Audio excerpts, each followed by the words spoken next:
नमस्कार करे आपण मानको द्वितीय अधिवेशन रे आपण मानको स्वागत करे ए समय रे धन्यवाद दिए आमानकर मध्यस्थ प्रार्थना लीड करूथिबा प्रेमांगिनी परा दीदी को धन्यवाद दिए आपण सुंदर भाव समस्त विषय रे परिचालना करिसंती तत्संगे प्रार्थना योद्धा मानको मध्य मु धन्यवाद दिए आपण माने अति उत्तम भाव समस्त विषय रे बधर सहकारी प्रार्थना करिसंती धन्यवाद प्रत्येक को आसतु माने संक्षिप्त वाक्य सहित प्रार्थना करबा जहाँकि लिखा जाए एवरी पुस्तक तार 13 पर्व 8 पद यीशु ख्रीष्ट काली आज चिरकाल समान अनंत काल समान अटंते प्रभु जीवंत वाक्य द्वारा पुनर्बार प्रभु जीशु ख्रीष्ट नाम रे आपण मानको आह्वान करे आपण सठिक जगह अच्छी ताहले आपण माने वीडियो ऑन करंतु आमानको गहन रे यीशु चरण माली आज्ञा उपस्थित अच्छे आज्ञा को प्रभु जीशु ख्रीष्ट नाम रे आह्वान करुवा समय आसतु आमे जोरदार करताल सहित सार को आह्वान करुवा आज्ञा नमस्कार प्रेज द लॉर्ड ए समय वर्शिप रो समय प्रभु जीशु ख्रीष्ट नाम रे मो आपण को आह्वान करे आपण को समय आज्ञा आपण आराधना रे आमान को बढ़ाई नियंतो धन्यवाद समस्त को प्रेज द लॉर्ड आंतरिक नमस्कार प्रभु आमान को जोड़े सुंदर सकाल देखी सेवा करने आम धन्यवाद देवी मत मन पकड़े प्रभु का आराधना धन्यवाद वेलकम मो धन्यवाद देवी जो मैंने घर सृष्टि से प्रार्थना लेडी आम जीवन उत्तम आम जिते प्रार्थना समस्त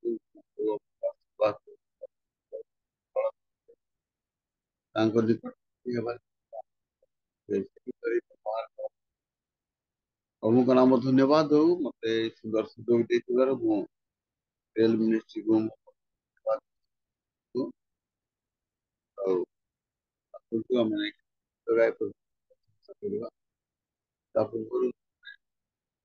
प्रार्थना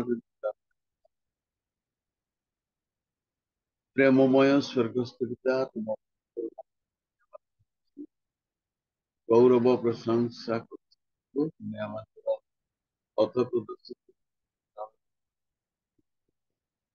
तुम्हें आम कर्म बंधु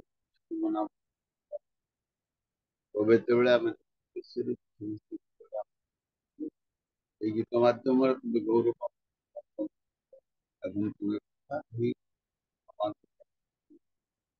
आज समस्त तुम्हें महिमान सब गौरव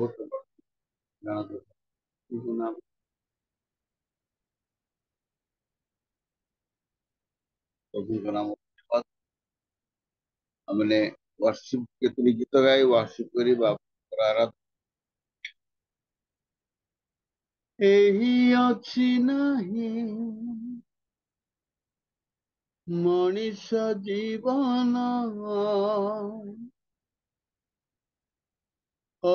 चुकी बंधु तु परिवर्तन एणु जीसुरे ते जीवन एही जीवन पाणीरा फटका समान आई पाणीरा फटका समान एही जीवन पाणीरा फटका समान ओ पाणीरा फटका समान एही अछि नाही तोर जीवन होइछि बंधु तु परिवर्तन एणु जीसुरे तु दे जीवन एही जीवन पाणीर फटका समान ପାଣିର ଫଟକା ତମ କାହିଁ ଗର୍ବ କରୁଅଛୁ ତୋର କ୍ଷଣ ଯୀଶୁ ବିନା ଏ ଜଗତେ ଏ ଜୀବନ ମୂଲ୍ୟହୀନ କିଛି ରହିବନି ବନ୍ଧୁ ଜଗତର ଧନ ମାନ ଯାହା ଅଛି ତ ଜଗତେ ସବୁ ହୋଇଯିବନି ନା କ୍ଷଣ ହୋଇ ଦୃଶ୍ୟ ଥରେ ଜୀବନ ଜନମି ତୁ ଯେବେ ନିଶ୍ଚେ ତୁମରଣ ଜୀବନ ଯିବା ବୁଝି ଯାଦନ ଏହି ଜୀବନ ପାଣିର ଫଟକା ତମ ହାଇ ପାଣିର ଫଟକା ତମ ଏହି ଜୀବନ ପାଣିର ଫଟକା ତମ ହାଇ ପାଣିର ଫଟକା ତମ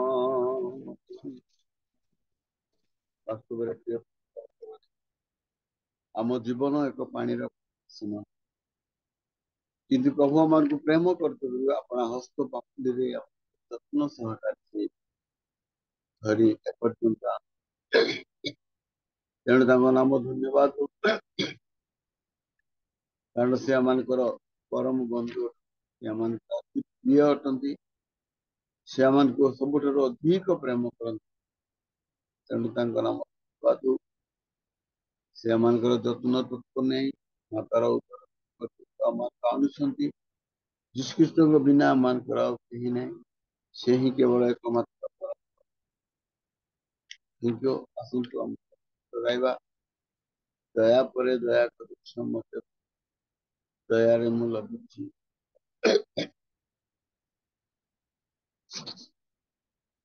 ଦୟା ପରେ ଦୟା କରିଛ ମତେ ପ୍ରଭୁ ଦୟାରେ ମୁଁ ଲଇଛି ସବୁ ଦୟା ପରେ ଦୟା କରିଛ ମତେ ପ୍ରଭୁ ଦୟାରେ ମୁଁ ପାଇଛି ସବୁ କ୍ଷମା ପରେ କ୍ଷମା କରିଛ ମତେ ଯୀଶୁ କ୍ଷମାରେ ମୁଁ ଲଭିଛି ସବୁ ହେ ଯୀଶୁ ତୁମ ଦୟା ମୋ ପ୍ରତି ବଡ଼ ପ୍ରଭୁ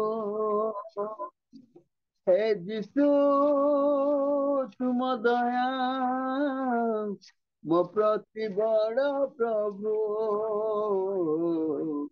ମୋ ପ୍ରତି ବଡ଼ ପ୍ରଭୁ ଦୟା ପରେ ଦୟା କରିଛ ମତେ ସବୁ ଦୟାରେ ମୁଁ ପାଇଛି ସବୁ କ୍ଷମା ପରେ କ୍ଷମା କରିଛ ମତେ ଯୀଶୁ କ୍ଷମାରେ ମୁଁ ଲଭିଛି ସବୁ କ୍ଷମାରେ ମୁଁ ଲଭିଛି ସବୁ ପ୍ରତି ମୁହୂର୍ତ୍ତେ ତୁମ ଦୟା ମୋ ପ୍ରତି ନୂଆ ନୂଆ ଯେବେ ଖୋଜେ ତୁମ କରୁଣା କରିଣ କେବେ ଉଣା ପ୍ରତି ମୁହୂର୍ତ୍ତେ ତୁମ ଦୟା ମୋ ପ୍ରତି ନୂଆ ନୂଆ ଯେବେ ଖୋଜେ ତୁମ କରୁଣା କରିଣ କେବେ ଉଣା ନ ହେବ କେବେ ଶେଷ ତୁମରି ସେ କରୁଣା ନ ହେବ କେବେ ଶେଷ ତୁମରି ସେ କରୁଣା ତୁମରି ସେ କରୁଣା ଦୟା ପରେ ଦୟା କରିଛ ମତେ ପ୍ରଭୁ ଦୟାରେ ମୁଁ ପାଇଛି ସବୁ क्षमा पर क्षमा करिछ मते यीशु क्षमारे मूल विश्व प्रभु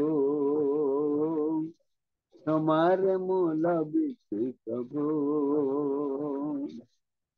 वास्तव में आमर प्रभु होती क्षमामय अटंती से स्नेहशील कृपामय उद्धरधीर एवं अत्यंत दयालु अटंती क्षमाशील परमेश्वर से क्षमा पर्यंत आनी से अपराध को से क्षमा दे से मंगलमय मंगलकारी परमेश्वर अटंती असीम प्रेम आम सुरक्षा मंगल धन्यवाद से तुम्हें मंगलकारी मो मंगलमय तुम्हें मंगलकारी मो मंगलमय हे सदा प्रभु हे सदा प्रभु तुम्हें मंगलकारी मो मंगलमय तुम्हें मंगलकारी मो मंगलमय हे सदा प्रभु मो सदा प्रभु दुर्दशा काଳରେ ମୋର ସହାୟ ଆଶ୍ରୟ ଦ୍ରୋଣ ମୋର ଦୁର୍ଦଶା କାଳରେ ମୋର ସହାୟ ଆଶ୍ରୟ ଦ୍ରୋଣ ମୋର ତୁମେ ମଙ୍ଗଳମୟ ମୋ ମଙ୍ଗଳକାରୀ ତୁମେ ମଙ୍ଗଳକାରୀ ମୋ ମଙ୍ଗଳମୟ हे सदा प्रभु मो सदा प्रभु हे सदा प्रभु मो सदा प्रभु बाहरे जीवार भितरे आसीबा करंती से निश्चित दक्षिण पार्श्वर छाया होई से जे रही सदा स्थित दक्षिण पार्श्वर छाया होई से सदा स्थित बाहरे भितरे जीवार आसीबा करंती से निश्चित करंती से निश्चित करंती से निश्चित तुम्हें मंगलमय मो मंगलकारी तुम्हें मंगलमय मो मंगलकारी हे सदा प्रभु मो सदा प्रभु हे सदा प्रभु मो सदा प्रभु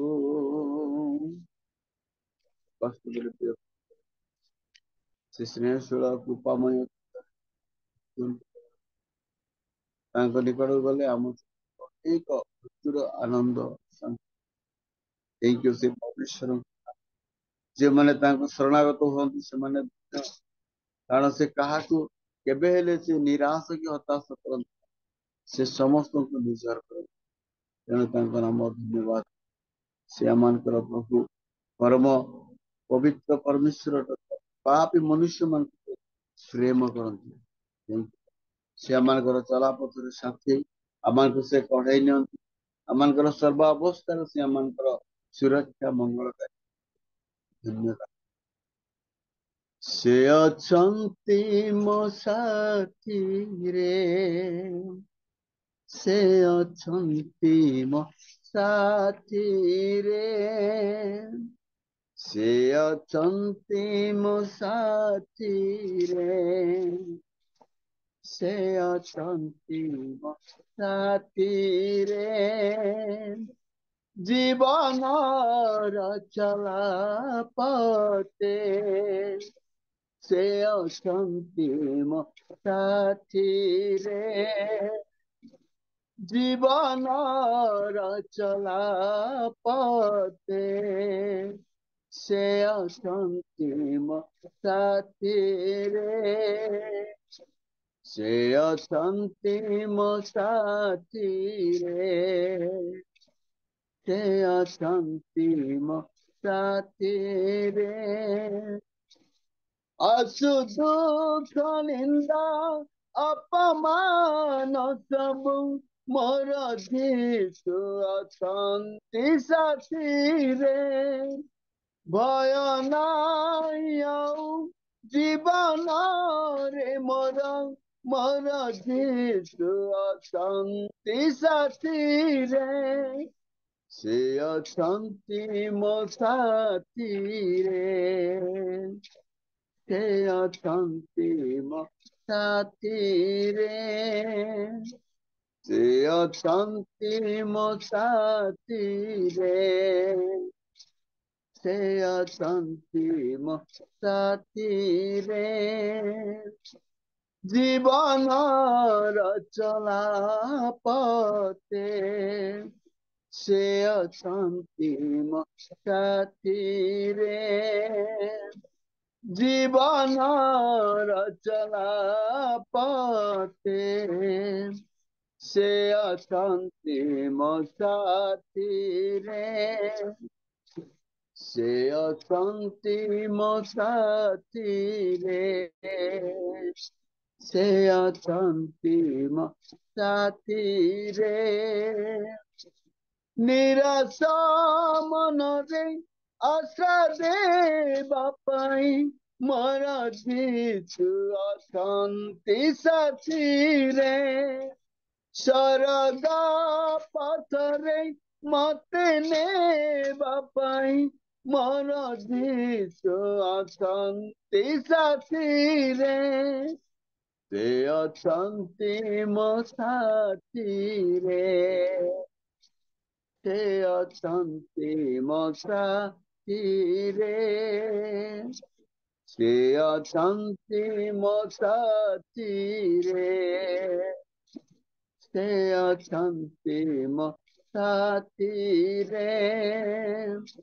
ଜୀବନର ଯାତ୍ରା ପଥେ ସେ ଅଛନ୍ତି ମୋ ସାଥିରେ, ଜୀବନର ଚଲା ପଥେ ସେ ଅଛନ୍ତି ମୋ ସାଥିରେ, ସେ ଅଛନ୍ତି ମୋ ସାଥିରେ, ସେ ଅଛନ୍ତି ମୋ ସାଥିରେ। ପ୍ରେମିକ ବନ୍ଧୁ, ସେମାନଙ୍କର ସୁଖ ଦୁଃଖର ସାଥୀ, ଜଗତର ମନୁଷ୍ୟ ମାନେ ଆମମାନଙ୍କ ସୁଖ ସମୟରେ ଆମମାନଙ୍କ ସହିତ ରହୁଛନ୍ତି, କିନ୍ତୁ ଦୁଃଖ ଆସିଲା ବେଳେ କେହି ଆମମାନଙ୍କର ସାଥୀ ରୁହନ୍ତି ନାହିଁ।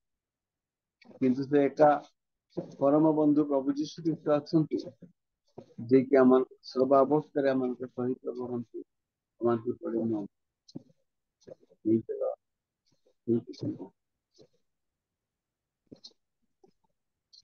ଆସନ୍ତୁ ଆମେ ଗୋଟେ ଛୋଟ ଗୀତ ଗାଏ ଆଜିର। धन्यवाद के साथ स्तुति गाऊंगा, हे यीशु मेरे खुदा, उपकार तेरा है बेशुमार, कोटि कोटि स्तुति धन्यवाद, धन्यवाद के साथ स्तुति गाऊंगा, हे यीशु मेरे खुदा, उपकार तेरे ही बेशुमार, कोटि कोटि स्तुति धन्यवाद, कोटि कोटि स्तुति धन्यवाद। सत्य प्रिय से धन्यवाद प्रशंसा गौरव पाइबानी एकमात्र परमेश्वर।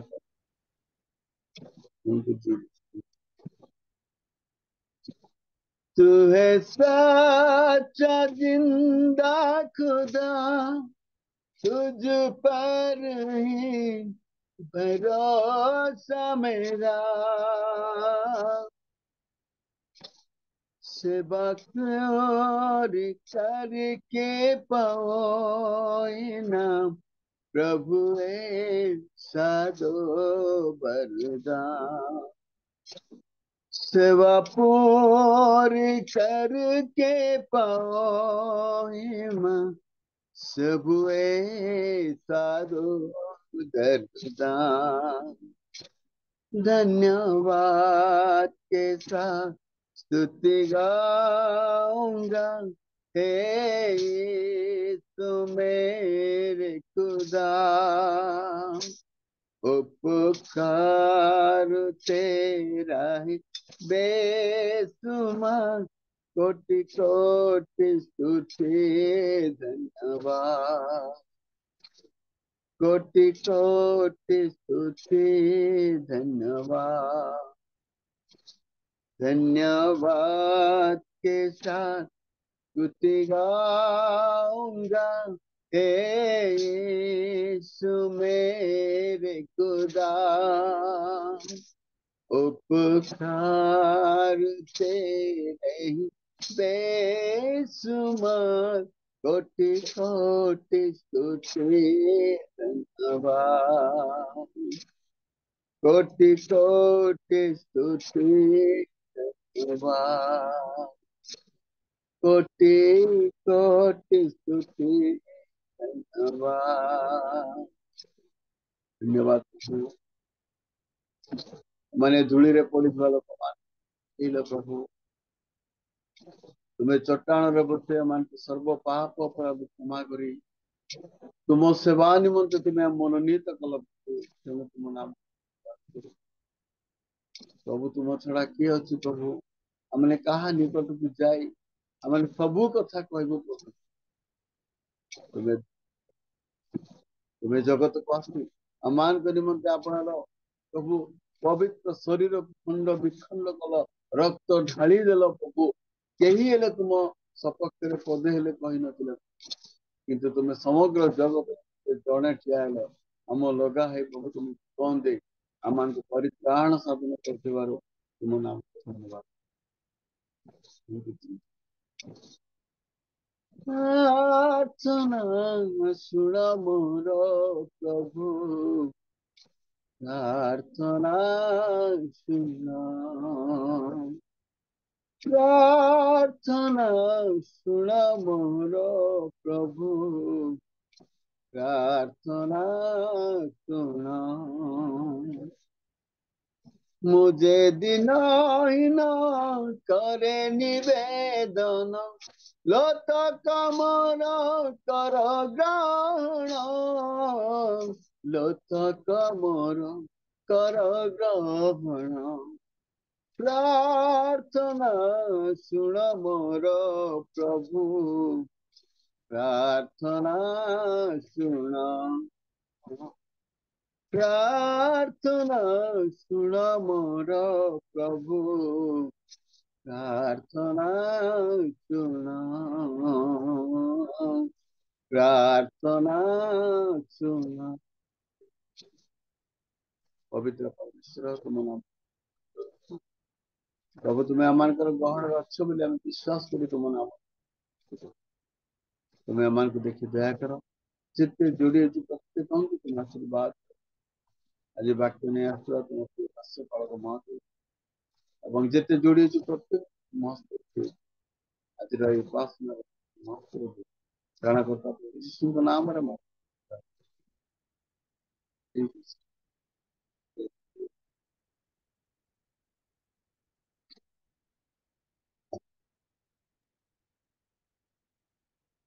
धन्यवाद आज्ञा। बहुत सुंदर आराधना अर्थपूर्ण गीत गुड़िक द्वारा आपण प्रभु सानिध्य मध्य को नहीं आपको अशेष अशेष धन्यवाद। प्रभु बाहुल्य रूपे आपको आपणकर सेवा कार्य को आशीर्वाद करंतु। आसतु आमे आज्ञा को करताल सहित आम धन्यवाद देउथिबा। धन्यवाद आज्ञा। এই ସମୟରେ ମୁଁ ସୁଲକ୍ଷଣୀ ଲିମା ମାଙ୍କୁ ଅନୁରୋଧ କରେ। ମା ନମସ୍କାର। ନମସ୍କାର ମା। ପ୍ରେଜ୍ ଦ ଲର୍ଡ। ମା ପ୍ରାର୍ଥନା କରନ୍ତୁ। ଆଉ ପ୍ରଭୁଙ୍କ ଦାସ ନିମନ୍ତେ ଆମମାନଙ୍କୁ ବର୍ଷିପ ନିମନ୍ତେ ପଢେଇ ନେଇଛନ୍ତି। ଆଉ ଆମମାନଙ୍କର ପ୍ରେମାଙ୍ଗିନୀ ଦିଦି ଆମମାନଙ୍କୁ ସେ ମେଣ୍ଟରସେସରୀ ପ୍ରେୟରେ ପଢେଇ ନେଇଛନ୍ତି। ଆଉ ଆଗକୁ ଜୀବନ୍ତ ଈଶ୍ୱରଙ୍କର ମୁଖ ନିଃସୃତ ବାକ୍ୟ ନେଇ ପ୍ରଭୁଙ୍କ ଦାସ ଆସୁଅଛନ୍ତି। ଆମେ ଯେତେ ଡିଭାଇସ୍ ଅଛୁ ଆଉ ଯେଉଁମାନେ ବାକ୍ୟ ପଠନ କରିବେ ପ୍ରତ୍ୟେକଙ୍କୁ ପ୍ରଭୁଙ୍କ ହସ୍ତରେ ଦିଅନ୍ତୁ। ବିଶେଷ କରି ରିଅଲ ମିନିଷ୍ଟ୍ରି ଅଫ୍ ଇଣ୍ଡିଆ ଆଉ ହଷ୍ଟ ମହାରାଜାଙ୍କୁ ପ୍ରଭୁଙ୍କ ହାତରେ ଦିଅନ୍ତୁ। ଧନ୍ୟବାଦ। ଉପସ୍ଥିତ ପ୍ରତ୍ୟେକଙ୍କୁ ମୋର ଆନ୍ତରିକ ନମସ୍କାର ଜଣାଏ। ନମସ୍କାର। ମୋର ଆବାଜ ଶୁଭୁଛି ମା? ଆସନ୍ତୁ ଆମେ ପ୍ରାର୍ଥନା କରିବା।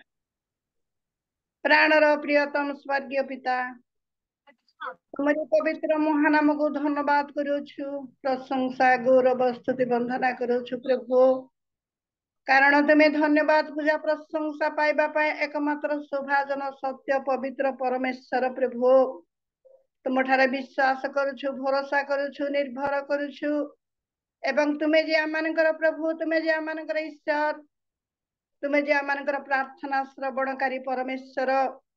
ସେଥିପାଇଁ ପ୍ରଭୁ ଆମେ ସର୍ବ ଅବସ୍ଥାରେ ସର୍ବ ପରିସ୍ଥିତିରେ ତୁମ ନିକଟରେ ପ୍ରାର୍ଥନା କରିଥାଉ। ତୁମେ ଆମମାନଙ୍କର ପ୍ରାର୍ଥନା ଶୁଣିଥାଉ। ସେଥିପାଇଁ ଧନ୍ୟବାଦ କରୁଛି ପ୍ରଭୁ। ଏ ପ୍ରାତଃ କାଳରେ ଆମେ ବିଭିନ୍ନ ସ୍ଥାନରେ ଥିଲେ ମଧ୍ୟ ପ୍ରଭୁ ତୁମରି ପାଦ ତଳେ ଆମେ ବସି ଅଛୁ, ତୁମରି ସେବା କରିବା ପାଇଁ, ପୂଜା ଆରାଧନା କରିବା ପାଇଁ, ତୁମରି ସ୍ତୁତି ବନ୍ଦନା କରିବା ପାଇଁ, ତୁମରି ବାକ୍ୟ ଶୁଣି ନିଜର ଆତ୍ମିକ ଜୀବନକୁ ପ୍ରଭୁ ସତେଜ ବୃଦ୍ଧି ସାଧନ କରିବା ପାଇଁ ପ୍ରଭୁ ଆମମାନଙ୍କୁ ପ୍ରତ୍ୟେକଙ୍କୁ ତୁମେ ଆଶୀର୍ବାଦ କର, ଅନୁଗ୍ରହ କର, ଦୟା କର। ଆମେ ଯେପରି ମନୋଯୋଗ ସହିତ, ହୃଦୟ ସହିତ ତୁମରି ପାଦ ତଳେ ବସି ପ୍ରଭୁ ତୁମରି ବାକ୍ୟକୁ ଆମେ ସାଉଁଟିବାକୁ ପାରିବି, ମନୋଯୋଗ ହେବାକୁ ପାରିବୁ ପ୍ରଭୁ, ଗ୍ରହଣ କରିବାକୁ ପାରିବୁ।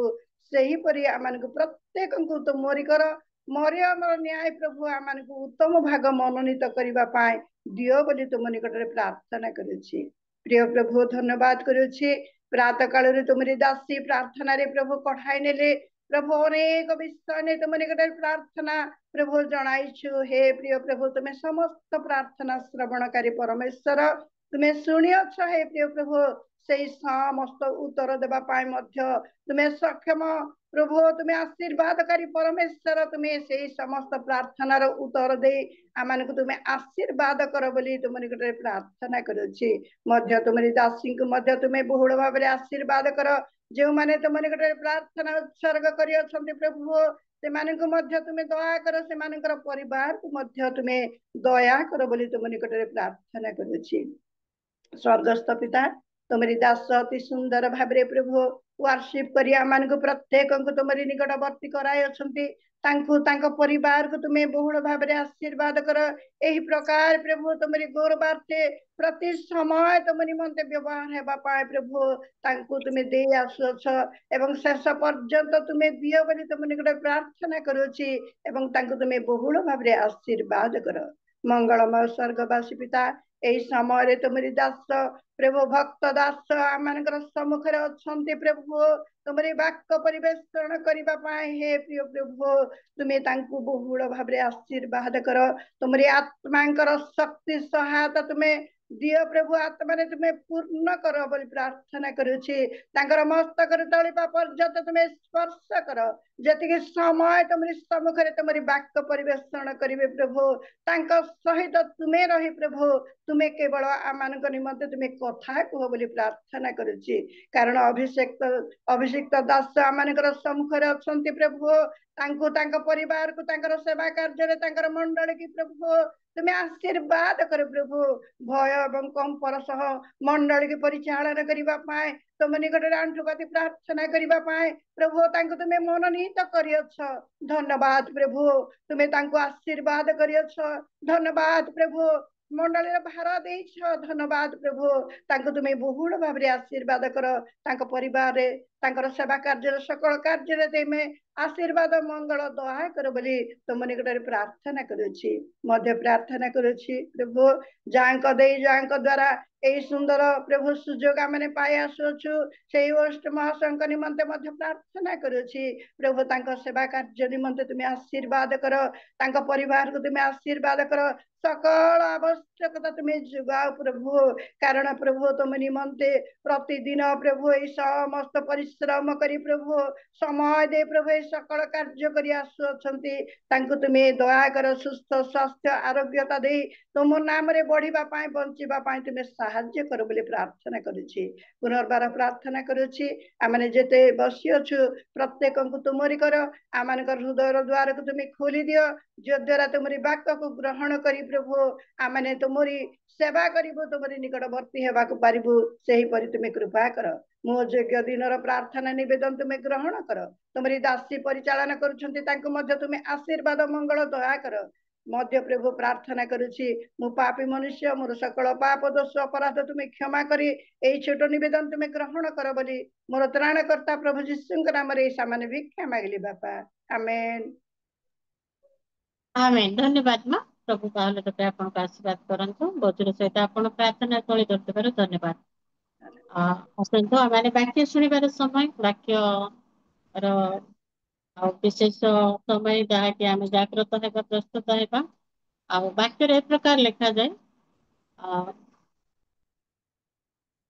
तुम पृथ्वी रे जहाँ मुक्त करिवो ताहा स्वर्ग रे मुक्त हेबो जहाँ पृथ्वी रे बंद करिवो ताहा स्वर्ग रे मध्य बंद रहिबो आमे प्रत्येक जन वाक्य द्वारा अनुप्राणित हेबा आपण आपणा वीडियो ऑन करिबा ईश्वरकर मनोनीत अभिषिक्त दास आसुअछंती तांकु आमे करताल सहित स्वागत करुवा रेवरेंड डॉक्टर हेमंत सिंह सार को प्रभु यीशु ख्रीष्ट नाम रे आह्वान करे आसंत जोरदार करताल सहित सार को आह्वान करुवा आज्ञा नमस्कार प्रेज द लॉर्ड समस्त नमस्कार praise the Lord praise the Lord वर्तमान आपन समय सर आपन वाक्य द्वारा मान को पढ़ाई नियंतु अनुरोध करे जो माने वाक्य पठन निमंते प्रस्तुत आपण माने जणक पर जणे वाक्य पठन करिबार सहायता करंतु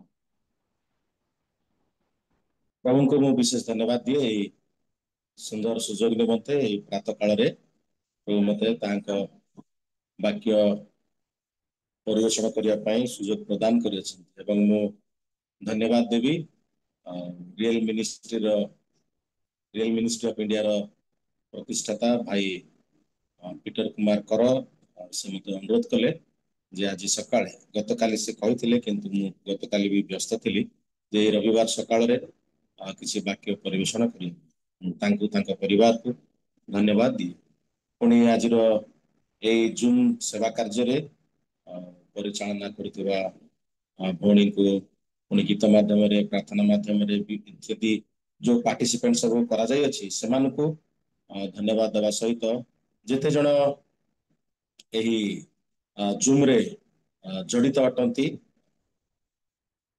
सहभागिता करिया पई प्रभुक वाक्य शुणा निमंते समाज मध्य मो कृतज्ञता जनाए भल हम जदि आम समस्ते वीडियो ऑन करिबा वीडियो ऑन न कले भी चलिबो जदि आम ईश्वर वाक्य शुणुचु बेले बेले आम खबर पाऊ जे केतक लोक वीडियो ऑफ करंती केवल ऑफ करंती ताहा नुह ऑफ करके से माने सोई पड़ती हेले जो परिचालक बा जो जूम होस्ट से माने भाबुथिबे जे से भाई के बा भौणी जॉइन करिसंती बोले किंतु रियली से माने जॉइन करि न थांती ना को से माने आ जॉइन करके से माने सोई पड़ती ताहा न हो जदि वीडियो ऑन करिया पय हमको इच्छा लागु नाही वीडियो ऑफ करी मध्ये हमें सुन परिबा बा सहभागिता करिबा नले बेटर नॉट टू जॉइन हां कि नहीं जदि हमें जॉइन करिबा जॉइन करिकरी हमें सोई पड़िबा जे हमर स्क्रीन के बा कोन गोटे लगेई की बेटर नॉट टू जॉइन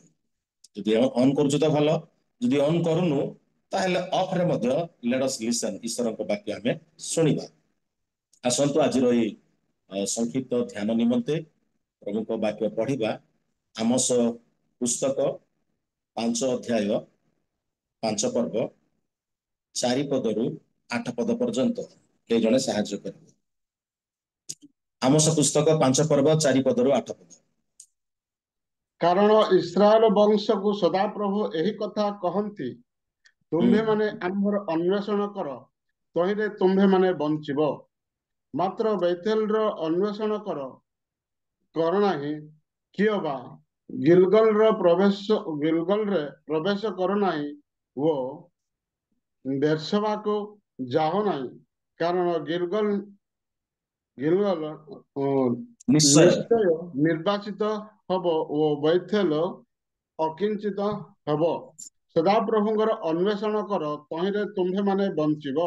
ନହେଲେ ସେ ଯୋସେଫ ବଂଶର ଅଗ୍ନି ପରି ଜଳି ଉଠିବେ, ତାହା ଗ୍ରାସ କରିବ ଓ ତାହା ନିଭାଇବା ପାଇଁ ବେଥେଲରେ କେହି ନଥିବ। ହେ ବିଚାରକୁ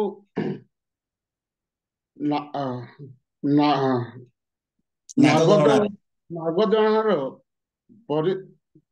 ପରିଣତକାରୀ ଓ ନ୍ୟାୟକୁ ଭୂମିସାତକାରୀମାନେ ଯେ କୃତିକାର ଓ ମୃତ୍ତିକାର ସେ କୃତିକାର ଓ ମୃଗ ମୃଗଶିର୍ଷ ଶିକ୍ଷର ସୃଷ୍ଟି କରିଅଛନ୍ତି, ଯେ ମୃତ୍ୟୁ ରୂପ ଛାୟାକୁ ପ୍ରଭାତରେ ପରିଣତ କରନ୍ତି, ଯେ ଦିବସକୁ ରାତ୍ରି ତୁଲ୍ୟ ଅନ୍ଧକାରମୟ କରନ୍ତି, ଯେ ସମୁଦ୍ରର ଜଳ ସମୂହକୁ ଆହ୍ୱାନ କରି ପୃଥିବୀ ଉପରେ ଢାଳନ୍ତି। ତୁମ୍ଭେମାନେ ତାହାଙ୍କର ଅନ୍ୱେଷଣ କର, ସଦାପ୍ରଭୁ ତାହାଙ୍କର ନାମ। ପ୍ରଭୁ ଏ ପଠିତ ଶାସ୍ତ୍ରାଂଶ ଦ୍ୱାରା ଆମ ପ୍ରତ୍ୟେକଙ୍କୁ ପ୍ରଚୁର ଭାବରେ ଆଶୀର୍ବାଦ କରନ୍ତୁ। ନିଶ୍ଚୟ ଏହି ଶାସ୍ତ୍ରାଂଶରୁ ଅନେକ ପ୍ରଭୁଙ୍କ ଦାସମାନେ ପ୍ରଚାର କରିଥାଇ ପାରନ୍ତି, ତଥାପି ମୁଁ ଚିନ୍ତା କଲି ପ୍ରାର୍ଥନାର ସହିତ ଯେ ଆଜିର ଏହି ସକାଳ ଡିଭୋସନରେ ଏହି ଶାସ୍ତ୍ରାଂଶରୁ କିଛି ଆମେ ଆଲୋଚନା କରିବା। ଯେ ପ୍ରକାର ପ୍ରଭୁ ଆମମାନଙ୍କୁ ପୁନର୍ବାର ଶୁଣିଥିବା ବାକ୍ୟକୁ ଆଉ ଥରେ ଶୁଣିବା ପାଇଁ ସଚେତନ କରିବା ପାଇଁ ସାହାଯ୍ୟ କରିବେ। এই ମେସେଜର ମୂଳ ବିଷୟ ହେଉଛି ଯେ ସଦାପ୍ରଭୁଙ୍କର ଅନ୍ୱେଷଣ କର ଏବଂ ବଞ୍ଚ। A call of the lord to seek him and live. ସଦାପ୍ରଭୁ ଏଠାରେ ଆହ୍ୱାନ କରୁଛନ୍ତି ଯେ ଆମ୍ଭର ଅନ୍ୱେଷଣ କର ଏବଂ ତୁମେ ବଞ୍ଚ ବା ବଞ୍ଚିବ। ଆମୋସ ଏହି ପୁସ୍ତକକୁ ଲେଖିଛନ୍ତି ଆମେ ସମସ୍ତେ ଜାଣୁ, ସେ ଜଣେ ଗୋପାଳକ ଏବଂ କୃଷକ ଥିଲେ। ସଦାପ୍ରଭୁ ପରମେଶ୍ୱର ତାଙ୍କୁ ଇସ୍ରାଏଲର ପୁଣି ଜିହୁଦାର ଭାବବାଦୀ ହେବା ନିମନ୍ତେ ତାଙ୍କୁ ଆହ୍ୱାନ କଲେ। ଯେଉଁ ସମୟରେ ଇସ୍ରାଏଲରେ ଜାରବିୟମ ଦ୍ୱିତୀୟ, ଜାରବିୟମ ସେକେଣ୍ଡ ରାଜତ୍ୱ କରୁଥିଲେ, ଯେ କି ଜେହୁଙ୍କର ଚତୁର୍ଥ ପୁରୁଷ ବ୍ୟକ୍ତି। ଜେହୁ ଯେତେବେଳେ ରାଜା ହେଲେ, ଆହାବକୁ ମାରିଲେ, ତାଙ୍କର ବଂଶକୁ ମାରିଲେ, ପ୍ରଭୁ ତାଙ୍କୁ ପ୍ରତିଜ୍ଞା କଲେ ତମର ଚତୁର୍ଥ ପୁରୁଷ ପର୍ଯ୍ୟନ୍ତ ଇସ୍ରାଏଲରେ ରାଜତ୍ୱ କରିବ। ଏବଂ ଏଇ ଜାରବିୟମ 2 ହଉଛନ୍ତି ଯେ ଜେହୁଙ୍କର ଚତୁର୍ଥ ପୁରୁଷ, ବୃଦ୍ଧ ପ୍ରପୌତ୍ର ବୋଲି ଆମେ କହିପାରିବା। ପୁଣି ଇସ୍ରାଏଲ ବା ଜିହୁଦାରେ ଉସିଓ ରାଜତ୍ୱ କରୁଥିଲେ। ଅମତ୍ସିୟଙ୍କର ପୁତ୍ର ଉସିଓ ରାଜତ୍ୱ କରୁଥିଲେ। ସେହି ସମୟରେ ସଦାପ୍ରଭୁ ପରମେଶ୍ୱର ଆମୋସଙ୍କୁ ଭାବବାଦୀ ଭାବରେ ଇସ୍ରାଏଲ ପ୍ରତି ଏବଂ ଜିହୁଦା ପ୍ରତି ଈଶ୍ୱରଙ୍କ ବାକ୍ୟ କହିବା ନିମନ୍ତେ ତାଙ୍କୁ ଆହ୍ୱାନ କରିଅଛନ୍ତି। ଏହି ସମୟରେ ବା ଏହି ରାଜାମାନଙ୍କ ରାଜତ୍ୱ ସମୟରେ ଇସ୍ରାଏଲ ସୁରକ୍ଷିତ ଥିଲା ଏବଂ ସମୃଦ୍ଧି ମଧ୍ୟ ଥିଲା। କାରଣ ଜେରବିୟାମ 2 ସେ ପ୍ରାୟ 41 ବର୍ଷ ରାଜତ୍ୱ କଲେ। ଆମେ ଦେଖୁ ସାଧାରଣତଃ ସାଉଲ 40 ବର୍ଷ ରାଜତ୍ୱ କଲେ, ଦାଉଦ 40 ବର୍ଷ ରାଜତ୍ୱ କଲେ, ସୋଲୋମନ 40 ବର୍ଷ ରାଜତ୍ୱ କଲେ।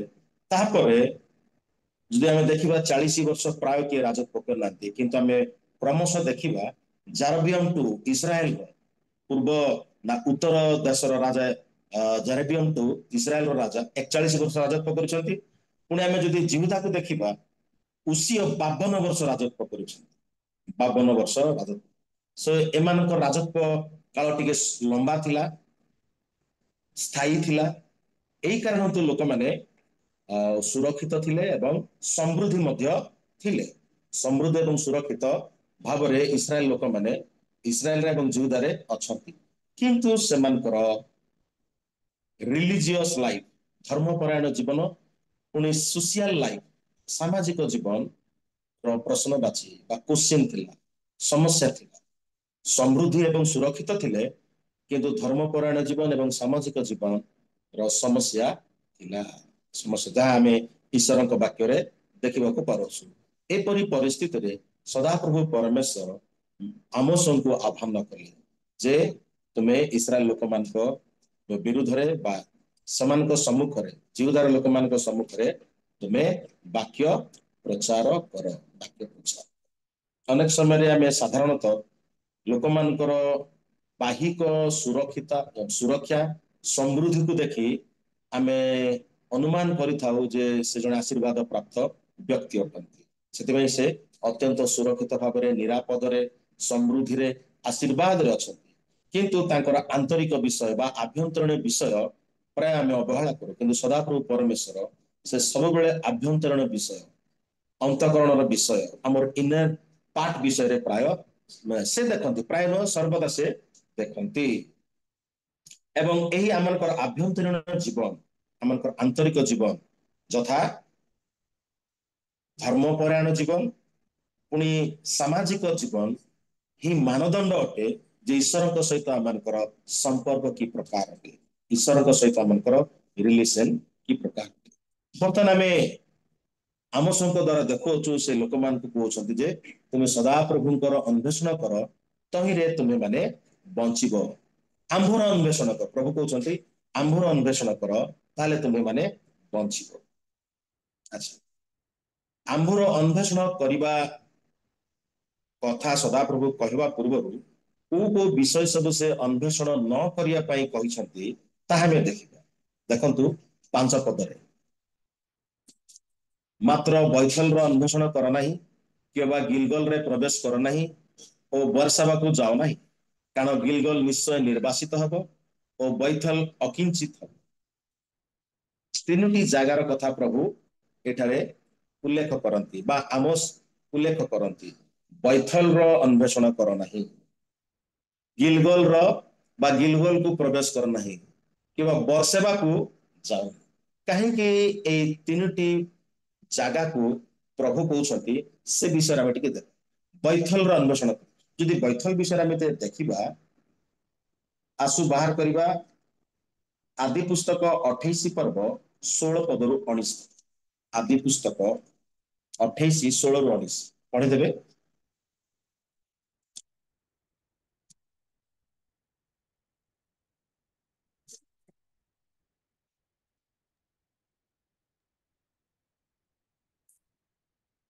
ଅନନ୍ତର ନିଦ୍ରାଭଙ୍ଗ ହୁଅନ୍ତି।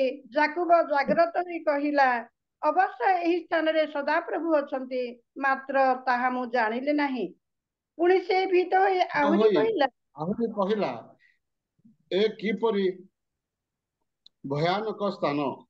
ଏ ତ ନିତାନ୍ତ ପରମେଶ୍ୱରଙ୍କ ଗୃହ, ଏହି ତ ସ୍ୱର୍ଗର ଦ୍ୱାର। ଅନନ୍ତର ଯାକୁବ ପ୍ରଭାତରେ ଉଠି ଯେଉଁ ପ୍ରସ୍ତର ମସ୍ତକ ତଳେ ଦେଇଥିଲା, ତାହା ନେଇ ସ୍ତମ୍ଭ ରୂପେ ସ୍ଥାପନ କରି ଦହି ଉପରେ ତୈଳ ଢାଳିଲା। ପୁଣି ସେହି ସ୍ଥାନର ନାମ ବେଥେଲ, ପରମେଶ୍ୱରଙ୍କ ଗୃହ ରଖିଲା। ମାତ୍ର ପୂର୍ବେ ସେହି ନଗରର ନାମ ଲୁଜ ଥିଲା। ଆଉ ଆମେ ଯାକୁବ ସମସ୍ତେ ସେତିକି ଥାଉ, ଆମେ ସମସ୍ତେ ଏଇ ଘଟଣା ସମ୍ବନ୍ଧରେ ଜାଣୁ ଯେ ଭାଇଙ୍କର ଭୟରେ, ଏସଙ୍କର ଭୟରେ, ପୁଣି ମାଙ୍କର ପରାମର୍ଶରେ ସେ ଲୁଚିକି ବାହାରୁ ଯାଇଛନ୍ତି ପଦନରାମକୁ। ଏପରି ସମୟରେ ଗୋଟିଏ ରାତ୍ରିରେ ସେ କ୍ଳାନ୍ତ ହେଇ ଗୋଟିଏ ସ୍ଥାନରେ, ନିର୍ଜନ ସ୍ଥାନରେ ସେ ଶୟନ କଲେ। ଗୋଟେ ପଥରକୁ ମୁଚୁଳା କରି ଶୟନ କରେ। ସେ ରାତିରେ ପ୍ରଭୁ ତାଙ୍କୁ ଦର୍ଶନ ଦେଲେ ଯେ ଆକାଶକୁ, ପୃଥିବୀର ଆକାଶକୁ ଏକ ନିଶୁଣି ଲାଗିଛି, ଦୂତମାନେ ଯିବା ଆସିବା କରୁଛନ୍ତି ଏବଂ ସେଇ ନିଶୁଣି ଉପରେ ସଦାପ୍ରଭୁ ଠିଆ ହେଇ ପ୍ରତିଜ୍ଞା କରୁଅଛନ୍ତି, ଆମେ ତମକୁ ଆଶୀର୍ବାଦ କରିବା। ସେଇ ସ୍ୱପ୍ନ ସେ ଦେଖିଲେ ଯାକୁବ ଏବଂ ଛାନିଆ ହେଇଗଲେ ବା ଡରିଗଲେ, ଯେତେବେଳେ ଏହା ପରମେଶ୍ୱରଙ୍କ ସ୍ଥାନ, ପରମେଶ୍ୱରଙ୍କ ଉପସ୍ଥିତି ଅଛି, ଭୟଙ୍କର ସ୍ଥାନ। ତାପରେ ଯୋଉ ପଥର ସେ ମୁଚୁଳା କରିଥିଲେ ସେଇ ପଥରକୁ ସେ ରଖିଲେ ଏବଂ ତୈଳ ଢାଳିଲେ ଏବଂ ସେଇ ସ୍ଥାନର ନାମ ବୈଥଲ। ପୂର୍ବରୁ ତାହା ଲୁଜ ଥିଲା, ଅର୍ଥାତ୍ ପରମେଶ୍ୱରଙ୍କ ଗୃହ, ପରମେଶ୍ୱରଙ୍କ ଯେ ସଦାପ୍ରଭୁ ସେଇ ସ୍ଥାନରେ ଦର୍ଶନ ଦେଲେ, ଯାକୁବଙ୍କୁ ଦର୍ଶନ ଦେଲେ। ଯଦି ଆମେ କ୍ରମଶଃ ଦେଖିବା ଆଦି ପୁସ୍ତକ 35ର 3 ପଦରେ ଦେଖନ୍ତୁ, ଆଦି ପୁସ୍ତକ 35ର 3 ପଦ ପଢିଦିଅନ୍ତୁ।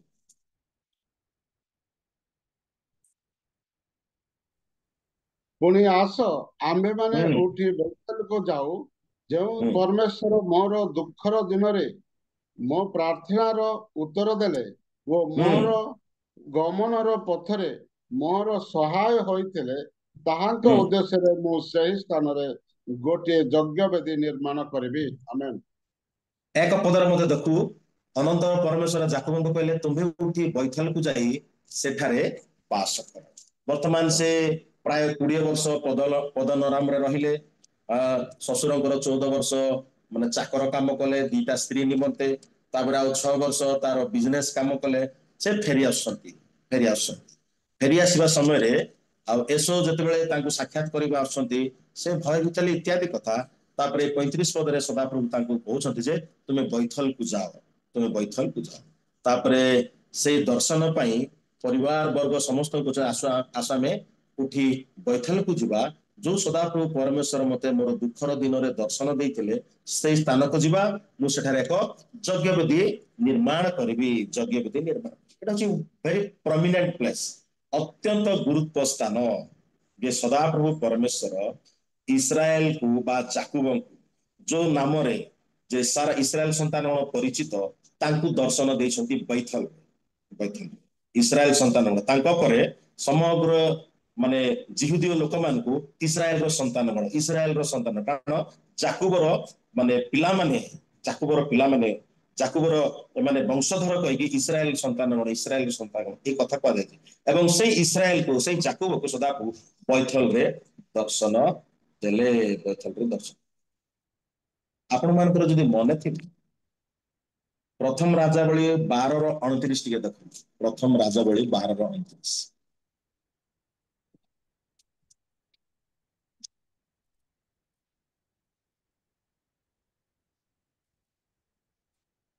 12:29। ହଁ ତ ସେ ଗୋଟିକୁ ବୈଥଲରେ ଓ ଅନ୍ୟଟିକି ନାଦରେ ସ୍ଥାପନ କଲେ। ଧନ୍ୟବାଦ। ଏଇଟା ଗୋଟେ ପ୍ରମୁଖ ସ୍ଥାନ ହେଲା ପ୍ରଭୁଙ୍କର ଦର୍ଶନ ଦେବା, ଉପସ୍ଥିତିର ସ୍ଥାନ, ପ୍ରଭୁଙ୍କର ପରମେଶ୍ୱରଙ୍କର ଗୃହ ବୋଲି ବି ରଖାଗଲା। ଏବଂ ନିଶ୍ଚୟ ଏହା ଗୋଟେ ଇସ୍ରାଏଲ ସନ୍ତାନଗଣ ନିମନ୍ତେ ଏକ ଗୁରୁତ୍ୱପୂର୍ଣ୍ଣ ସ୍ଥାନ ଅଟେ।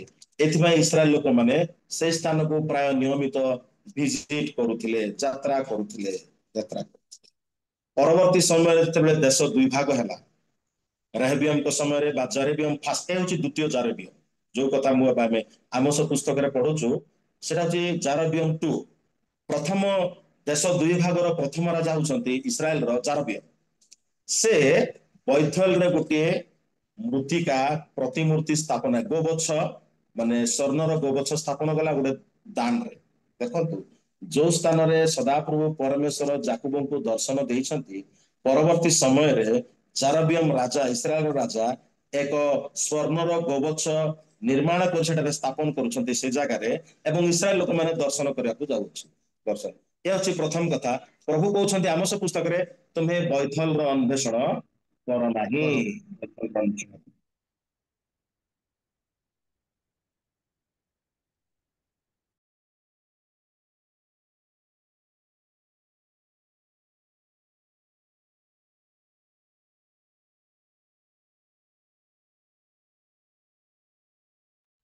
ସରି, ଜଣେ ଫୋନ କଲେ ତ ମୁଁ କାଟିଦେଲି ତାଙ୍କୁ।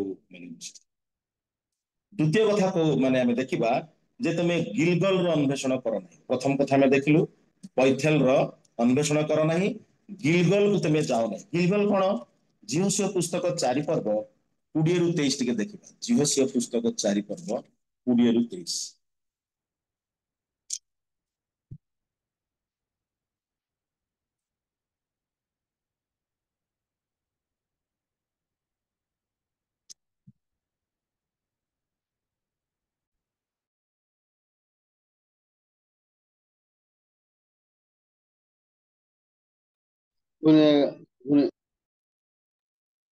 ଆଉ ଲୋକମାନେ ଜର୍ଦ୍ଦନରୁ ଯେଉଁ ବାର ପ୍ରସ୍ତର ନେଇଥିଲେ, ଜିହୋଶୁଆ ତାହା ସବୁ ଗିଲଗଲରେ ସ୍ଥାପନ କଲେ। ପୁଣି ସେ ଇସ୍ରାଏଲ ସନ୍ତାନଗଣକୁ କହିଲେ, ଏଇ ସବୁ ପଥର କଣ? ଭବିଷ୍ୟତ କାଳରେ ତୁମ୍ଭମାନଙ୍କ ସନ୍ତାନଗଣ ଆପଣା ଆପଣା ପିତୃଗଣକୁ ଏହା ପଚାରିଲେ। ତୁମ୍ଭେମାନେ ଆପଣା ଆପଣା ସନ୍ତାନମାନଙ୍କୁ ଜଣାଇବ, ଇସ୍ରାଏଲ ଶୁଷ୍କ ଭୂମି ଦେଇ ଏହି ଜର୍ଦ୍ଦନ ପାର ହୋଇ ଆସିଥିଲେ। କାରଣ ଆମ୍ଭେମାନେ ପାର ହେବା ଯାଏ ସଦାପ୍ରଭୁ ତୁମ୍ଭମାନଙ୍କ ପରମେଶ୍ୱର ସୁଖ ସମୁଦ୍ର ପ୍ରତି ଯେପରି କରି ଆମ୍ଭମାନଙ୍କ ସମ୍ମୁଖରୁ ତାହା ଶୁଷ୍କ କରିଥିଲେ, ସେପରି ତୁମ୍ଭେମାନେ ପାର ହୋଇ ହେବା ଯାଏ ସଦାପ୍ରଭୁ ତୁମ୍ଭମାନଙ୍କ ପରମେଶ୍ୱର ତୁମ୍ଭମାନଙ୍କ ସମ୍ମୁଖରୁ ଜର୍ଦ୍ଦନ ଜଳ ଶୁଷ୍କ କଲେ।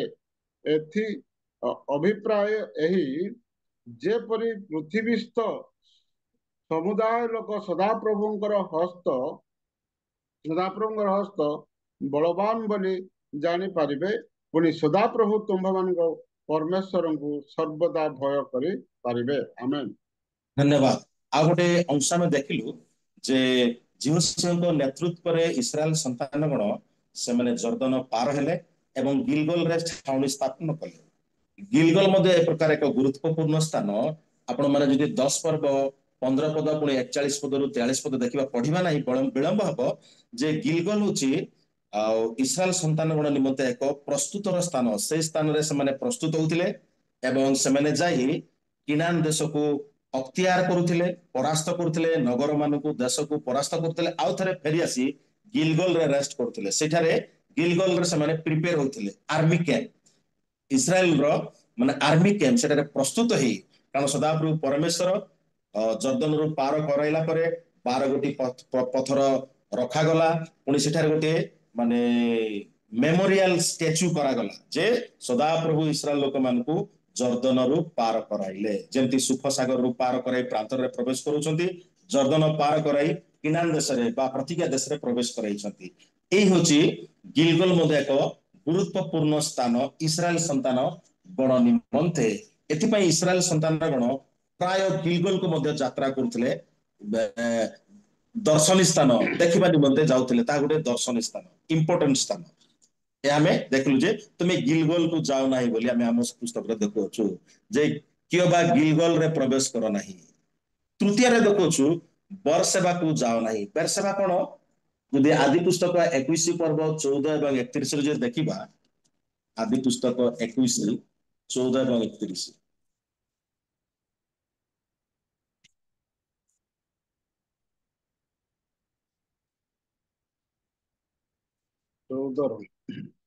21 ପର୍ବ 14 ପଦ ଏବଂ 31 ପଦ। ବିଧବାଟି ଚକ୍ଟାକି କଳଙ୍କିନୀ କିଏ ବା ବେଶ୍ୟାକୁ ବିବାହ କରିବ ନାହିଁ। ସରି 21 ପର୍ବ, ଆଦି ପୁସ୍ତକ 21 ପର୍ବ 14 ପୁଣି 31। ଅନନ୍ତର ଅବ୍ରାହମ, ପଢନ୍ତୁ। ମାତ୍ରା ଦେବୀ ଛଳନା ପୂର୍ବକ ଆପଣା ପ୍ରତିବାସୀ ବଦ୍ଧ ନାଇଁ ଆଦି ପୁସ୍ତକ 21:14। ଅନନ୍ତର ଅବ୍ରାହମ ପ୍ରଭାତରୁ ରୁଟି ଓ ଜଳପୂର୍ଣ୍ଣ କୁମ୍ପା ଘେନି ହାଗାରର ପଛରେ ସ୍କନ୍ଧରେ ଦେଇ ବାଳକଙ୍କୁ ସମର୍ପଣ କରି ତାହାକୁ ବିଦାୟ କଲେ। ତହିଁରେ ସେ ପ୍ରସ୍ଥାନ କରି ବେରସେବା ନାମକ ପ୍ରାନ୍ତରରେ ପଥ ହରାଇଲା। ଏଠି ସଦାପ୍ରଭୁ ପରମେଶ୍ୱର ବେରସେବାରେ ହାଗାରକୁ ଦର୍ଶନ ଦେଲେ ଏବଂ ପାଣି ଯୋଗାଇଲେ, ଯଦ୍ୱାରା ସେ ଏବଂ ତାଙ୍କର ଛୁଆ ବା ତାଙ୍କ ପୁଅ ଇସ୍ମାଏଲ ଜଳପାନ କରି ଆଉ ସେମାନେ ତେଜ ହୋଇ ସେମାନେ ଗମନ କଲେ ଏବଂ ତାପରେ ପରାକ୍ରମୀ ହେଲେ। ପରବର୍ତ୍ତୀ ସମୟରେ ଯଦି ଆମେ ଦେଖିବା, ସେ ଆଦି ପୁସ୍ତକ 26 ପର୍ବ 23ରୁ 25 ପଦରେ ପୁଣି 33 ପଦରେ ସଦାପ୍ରଭୁ ବରସେବାରେ ଇସାହାକଙ୍କୁ ଦର୍ଶନ ଦଉଛନ୍ତି, ତୁମେ ଦୁର୍ଭିକ୍ଷ ହେଲେ ସୁଦ୍ଧା, ମରୁଡି ହେଲେ ସୁଦ୍ଧା କୁଆଡେ ଯାଉ ନାହିଁ, ଏଠାରେ ରହ, ଆମେ ତୁମକୁ ଆଶୀର୍ବାଦ କରିବା। ଏବଂ ସେ ଇସାହାକ ସେଇ ଜାଗାରେ ରହିଲେ, କୃଷି କର୍ମ କଲେ, 100 ଗୁଣ ଫଳ ଫଳିଲା। 100 ଗୁଣ, ତାହା ଆମେ ଆଦି ପୁସ୍ତକ 26 ପର୍ବ 23ରୁ 25ରେ ଏବଂ 33 ପଦରେ ଆମେ ଦେଖୁଛୁ ଯେ ବେରସେବାରେ ସେ 7 ଗୁଣ ଦୁର୍ଭିକ୍ଷ ସମୟରେ ମାନେ 100-fold ବ୍ଲେସିଂ କୃଷି କର୍ମ କରି 100 ଗୁଣ ସେ ଲାଭ ପାଇଲା। ପୁଣି ଆଦି ପୁସ୍ତକ 46 ପର୍ବ 1ରୁ 5 ପଦରେ ମଧ୍ୟ ଆମେ ଦେଖୁଛୁ, ସେଠାରେ ମଧ୍ୟ ବେରସେବାରେ କୂପ ଖୋଳି ସେମାନେ କିଏ କହିଲେ ଯାକୁବ ସେଠାରେ ମାନେ କ୍ୟାମ୍ପ କରୁଛନ୍ତି। ବେରସେବାରେ ତାଙ୍କର ଅନେକ ତ ପଶୁପଲ ଥିଲା, ବେରସେବାରେ କୂପ ଖୋଳିଲେ ଏବଂ ସେଠାରେ କ୍ୟାମ୍ପ କଲେ ଯାକୁବ। फेरिबा समय ये समस्त कथा में देखू ये तीन प्रमुख स्थान आशीर्वाद युक्त स्थान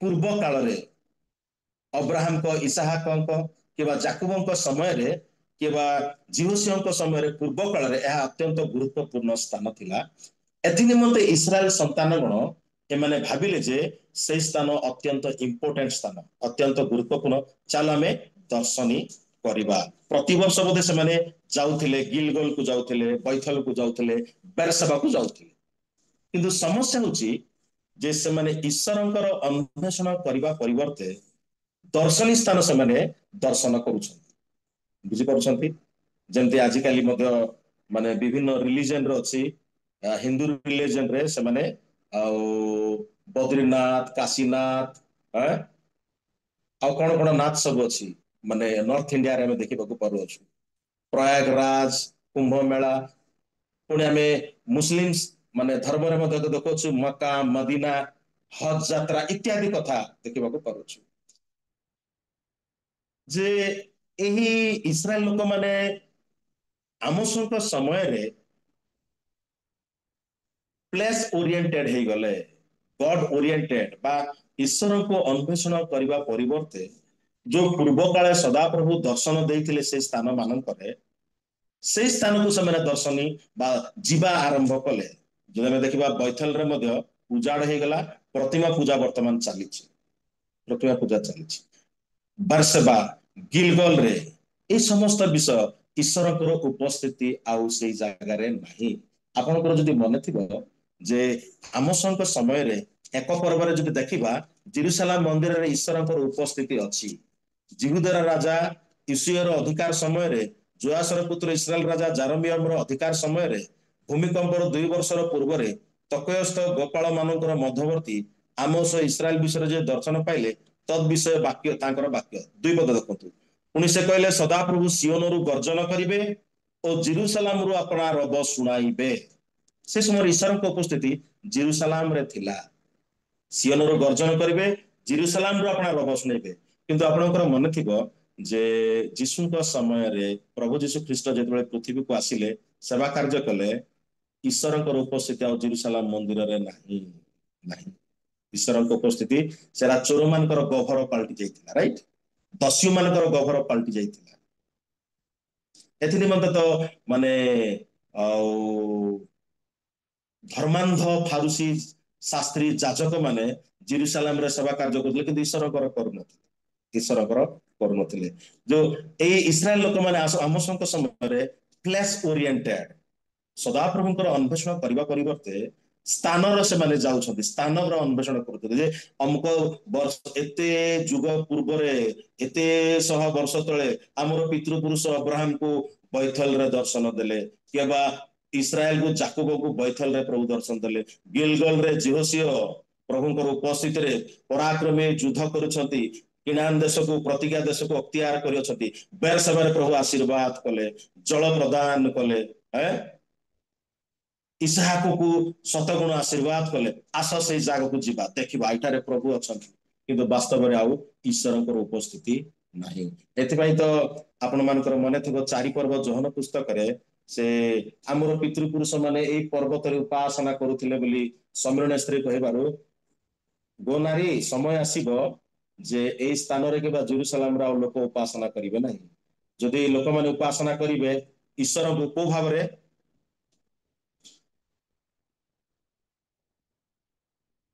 सत्य एवं आत्मा राइट सत्य आत्मा प्रभु निजे से विषय को आ कौन सी स्थान एते इंपोर्टेंट रहिबो नहीं सत्य एवं आत्मा रे लोक माने उपासना करे जेरूसलाम रे किबा पर्वत रे उपासना न जे जदि सत्य उपासक माने सत्य रे एवं आत्मा रे उपासना प्रिय माने जे इस्राएल लोक माने आमसंक समय रे गॉड ओरिएंटेड बदल रे प्लेस ओरिएंटेड हे गले सदाप्रभु से स्थान रे दर्शन देथिले दे बिकेम प्लेस ओरिएंटेड से स्थान मान को जाउछन आजिकाली मध्य क्रिश्चियन माने प्लेस ओरिएंटेड विभिन्न दर्शन स्थान को जाती एवं एवं मध्य अनेक माने क्रिश्चियन ऑर्गेनाइजेशन से माने अरेंज करंती जे इस्राएल देश को को माने जिबे एतकी पैसा अरेंज करो जो द्वारा इस्राएल देश को गले बेथलेहिम नाजरीत गलगथा पहाड़ इत्यादि इत्यादि दर्शन करिवो एवं लोक माने भी लक्ष लक्ष टका खर्च करी जाउछन जणे प्रभुଙ୍କ दास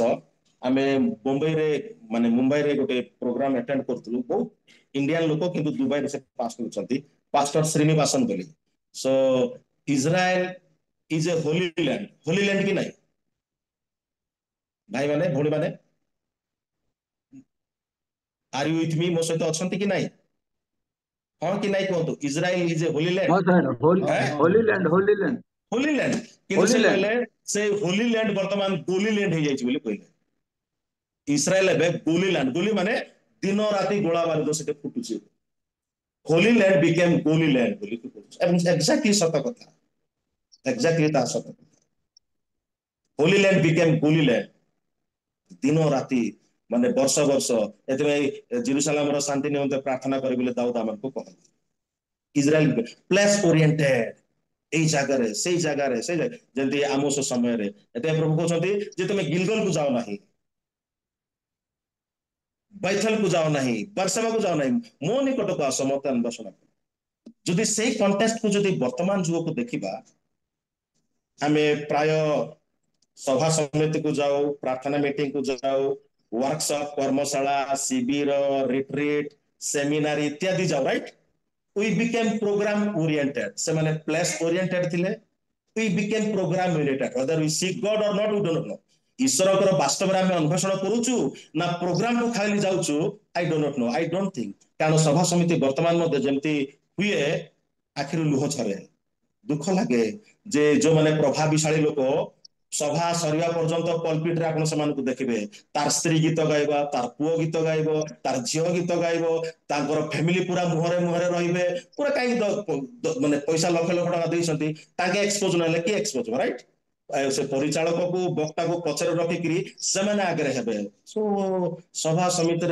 ईश्वर उपस्थिति अच्छी कि नहीं आई डोंट थिंक एथिपाई तो वर्तमान कटकणा सब बाहरी अच्छे गॉड इज अलाउइंग राइट प्रतिबंधक सब आसपारे जे ईश्वर को गौरव देवा परिवर्ते आम निजे गौरव अन्वेषण करूँ समाज समिति प्रोग्राम इत्यादि प्लीज डोंट माइंड एटा टिके कठिन हो पारे किंतु सत डोंट माइंड एटा कठिन हो पारे किंतु एटा वास्तव सतक बर्तमान वर्कशॉप कहतु रिट्रीट कहतु सेमिनारी कहतु केबा शिविर कहतु केबा सभा समिति कहतु जे ईश्वर को आम गौरव देवा परिवर्ते आम निजर गौरव आम पैसा खर्च करूँ एते परिश्रम करूँ आम न देखले किए देखै हबो राइट ए माइंडसेट अच्छी वी बिकेम प्रोग्राम ओरिएंटेड एठारे प्रभु कहउछंती आम्भर अन्वेषण कर तयरे तमे बंचिबो आम्भर अन्वेषण कर तयरे तमे आमे भी प्लेस ओरिएंटेड इजराइल लोक माने प्लेस ओरिएंटेड थिले आमे एबे प्रोग्राम ओरिएंटेड अछु नथिंग डिफरेंस तांको आम मदरे किछि भी फरक नाही ईश्वरकर अन्वेषण करबा दरकार प्रोग्राम ओरिएंटेड हेबा उचित न सब जगह आमे बड़े बड़े बेसी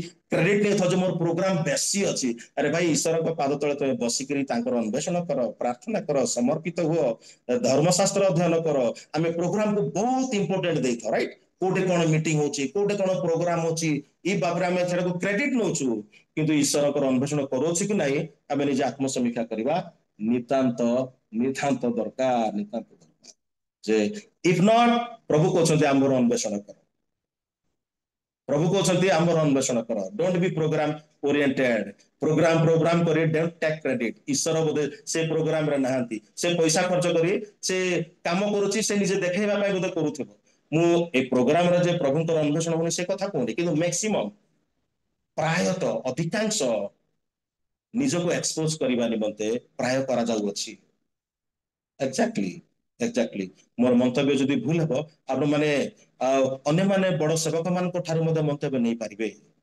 एक्जेक्टली जे ईश्वरंकर गौरव देवा निमंते ईश्वर गौरव देवा बदल रे आमे निजर गौरव आम निजे को देखै निजे को सेते प्रभु को जदि जे तुमे आंभर अन्वेषण कर बैथल र अन्वेषण कर नाही गिलगल को जाओ नाही बेरसबा को जाओ नाही तापर आमे 6 पत्र देखिबा 6 रु 8 रे सदा प्रभुंकर अन्वेषण कर तरे तुम माने बंचिबो नहिले से जोसेफ वंशर अग्नि परि जଳି उठिबे ताहा ग्रास करिबो ताहा निभाइबा पई बैथल रे केही नथिबो हे विचार को नागदणा रे परिणतकारी ओ न्याय को भविष्यतकारी माने जे कृतिकार मृग शीर्षर सृष्टि करी अछंती जे मृत्युरूप छाया को प्रभात रे परिणत करंती जे दिवसକୁ ରାତ୍ରି ତୁଲ୍ୟ ଅନ୍ଧକାରମୟ କରନ୍ତି, ଯେ ସମୁଦ୍ରକୁ ଜଳ ସମୂହକୁ ଆହ୍ୱାନ କରନ୍ତି, ସମୁଦ୍ର ଜଳ ସମୂହ ଆହ୍ୱାନ କରି ପୃଥିବୀ ଉପରେ ଢାଳନ୍ତି, ତୁମେମାନେ ତାହାଙ୍କର ଅନ୍ୱେଷଣ କର, ସଦାପ୍ରଭୁ ତାହାଙ୍କର ନାମ।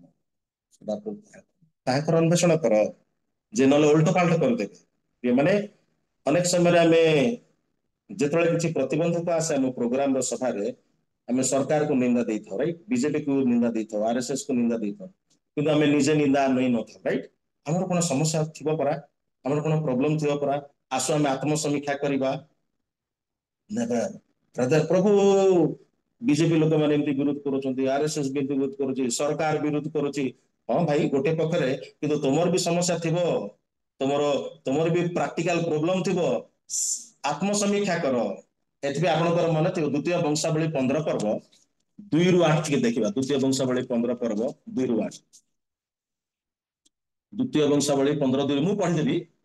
ତୁ ସେ ଆଶାଙ୍କ ସହିତ ସାକ୍ଷାତ କରିବାକୁ ଯାଇ ତାଙ୍କୁ କହିଲା, ହେ ଆଶା ଓ ସମଗ୍ର ଜିହୁଦା ଓ ବିନ୍ୟାମିନ, ତୁମେମାନେ ମୋ କଥା ଶୁଣ। ତୁମେମାନେ ସଦାପ୍ରଭୁଙ୍କ ସଙ୍ଗେ ଥିବା ଯାଏ ସେ ତୁମମାନଙ୍କ ସଙ୍ଗେ ଅଛନ୍ତି। ଯେବେ ତୁମେମାନେ ତାହାଙ୍କର ଅନ୍ୱେଷଣ କରିବ, ତେବେ ତୁମେମାନେ ତାହାଙ୍କର ଉଦ୍ଦେଶ୍ୟ ପାଇବ। ମାତ୍ର ଯେବେ ତୁମେମାନେ ତାହାଙ୍କୁ ପରିତ୍ୟାଗ କରିବ, ତେବେ ସେ ତୁମମାନଙ୍କୁ ପରିତ୍ୟାଗ କରିବେ। ଇସ୍ରାଏଲ ବହୁକାଳ ପର୍ଯ୍ୟନ୍ତ ସତ୍ୟ ପରମେଶ୍ୱର ବିହୀନ ଓ ଶିକ୍ଷାଦାୟୀ ପାଳକ ବିହୀନ ଓ ବ୍ୟବସ୍ଥା ବିହୀନ ହୋଇଥିଲେ। ମାତ୍ର ସେମାନେ ଆପଣମାନଙ୍କ ଦୁର୍ଦ୍ଦଶା ସମୟରେ ସଦାପ୍ରଭୁ ଇସ୍ରାଏଲର ପରମେଶ୍ୱରଙ୍କ ପ୍ରତି ଫେରି ତାହାଙ୍କର ଅନ୍ୱେଷଣ କରନ୍ତେ ତାହାଙ୍କର ଉଦ୍ଦେଶ୍ୟ ପାଇଲେ। ସେହି ସମୟରେ ତାହା ବାହାରେ ଯିବା ଓ ଭିତରେ ଆସିବା ଲୋକର କିଛି ଶାନ୍ତି ନଥିଲା। ମାତ୍ର ଦେଶର ନିବାସୀ ସମସ୍ତେ ମହାତ୍ରାସ ଯୁକ୍ତ ଥିଲେ। ପୁଣି ସେମାନେ ଗୋଷ୍ଠୀ ବିରୁଦ୍ଧରେ ଗୋଷ୍ଠୀ ଓ ନଗର ବିରୁଦ୍ଧରେ ନଗର ଭିନ୍ନ ହୋଇଥିଲେ, କାରଣ ପରମେଶ୍ୱର ସର୍ବପ୍ରକାର ସଙ୍କଟ ଦ୍ୱାରା ସେମାନଙ୍କୁ ତ୍ରାସ ଯୁକ୍ତ କରିଥିଲେ। ମାତ୍ର ତୁମେମାନେ ବଳବାନ ହୁଅ ଓ ଆପଣମାନଙ୍କର ହସ୍ତ ଶିଥିଳ ହେବାକୁ ନ ଦିଅ, କାରଣ ତୁମମାନଙ୍କର କର୍ମ ପୁରସ୍କୃତ ହେବ। ଏଥିରେ ଆଶା ଏହି ସବୁ କଥା ଓ ଓବେଦ ଭବିଷ୍ୟତ ବକ୍ତାର ଭବିଷ୍ୟତ ବାକ୍ୟ ଶୁଣନ୍ତେ ସାହସ ପାଇଲେ। ପୁଣି ଜିହୁଦା ଓ ବିନ୍ୟାମିନର ସମୁଦାୟ ଦେଶରୁ ଓ ଇଫ୍ରାଇମର ପର୍ବତ ଦେଶରେ ହସ୍ତଗତ କରିଥିବା ନଗର ସବୁରୁ ଘୃଣାଯୋଗ୍ୟ ବସ୍ତୁ ସବୁ ଦୂର କଲେ। ଆଉ ସଦାପ୍ରଭୁଙ୍କ ବରଣ୍ଡା ସମ୍ମୁଖସ୍ଥ ସଦାପ୍ରଭୁଙ୍କ ଯଜ୍ଞବେଦୀ ପୁନର୍ବାର ସଜାଇଲେ। ପ୍ରିୟମାନେ, ଆପଣଙ୍କର ପ୍ରାର୍ଥନାର ବେଦୀ ବର୍ତ୍ତମାନ ସଜେଇବା ଦରକାର, ସମର୍ପଣର ବେଦୀ ସଜେଇବା ଦରକାର। ଯେ ସେ ଓବେଦ ଭାବର କଥା ଶୁଣି ସତ କଥା ଯେ ଆମକୁ ପ୍ରଥମେ ସଜାଡ଼ିବାକୁ ହେବ, ଈଶ୍ୱରଙ୍କର ଅନ୍ୱେଷଣ କରିବାକୁ ହେବ। ଏଇ କଥା ଆଶା ରାଜା ମାନେ ମାନେ ଗ୍ରହଣ କଲେ, ବାକ୍ୟ ଗ୍ରହଣ କରି ସମର୍ପିତ ହେଲେ, ଈଶ୍ୱରଙ୍କ ଅନ୍ୱେଷଣ। ପରବର୍ତ୍ତୀ ସମୟରେ ଯଦି ଆପଣ ଦେଖିବେ, ପ୍ରଭୁ ତାଙ୍କୁ ବିଜୟ ପ୍ରଦାନ କଲେ। ମୁଁ ଆଉ ଅଧିକ ଲମ୍ବା କରିବି ନାହିଁ, ବିଳମ୍ବ ହବ। ଯେ ଜଷ୍ଟିସ, ନ୍ୟାୟ ଏବଂ ସତ୍ୟର ଅନ୍ୱେଷଣ କରିବା ବିଷୟରେ ପ୍ରଭୁ ଏଇ 7-8 ପଦରେ କହୁଛନ୍ତି, ସେ ବିଷୟରେ ଆମେ ଆଉ ଆଲୋଚନା କରିବା ନାହିଁ। ମୂଳ ବିଷୟ ହଉଛି ସଦାପ୍ରଭୁଙ୍କର ଅନ୍ୱେଷଣ କରିବା। ଯଦି ଆପଣମାନେ ଯିଶାୟା ପୁସ୍ତକ 55ରେ ଦେଖିବେ, ଯେ ପର୍ଯ୍ୟନ୍ତ ତାହାଙ୍କର ଉଦ୍ଦେଶ୍ୟ ମିଳୁଅଛି 6 ପଦରେ, ସେ ପର୍ଯ୍ୟନ୍ତ ତାହାଙ୍କର ଅନ୍ୱେଷଣ କର। ସେ ଯେ ପର୍ଯ୍ୟନ୍ତ ସେ ନିକଟରେ ଅଛନ୍ତି, ସେ ପର୍ଯ୍ୟନ୍ତ ତାହାଙ୍କ ଠାରେ ପ୍ରାର୍ଥନା କର। ବା ଈଶ୍ୱରଙ୍କର ଅନ୍ୱେଷଣ କରିବାର ଅର୍ଥ କଣ? ପ୍ରାର୍ଥନାରେ ସମୟ ବିତେଇବା।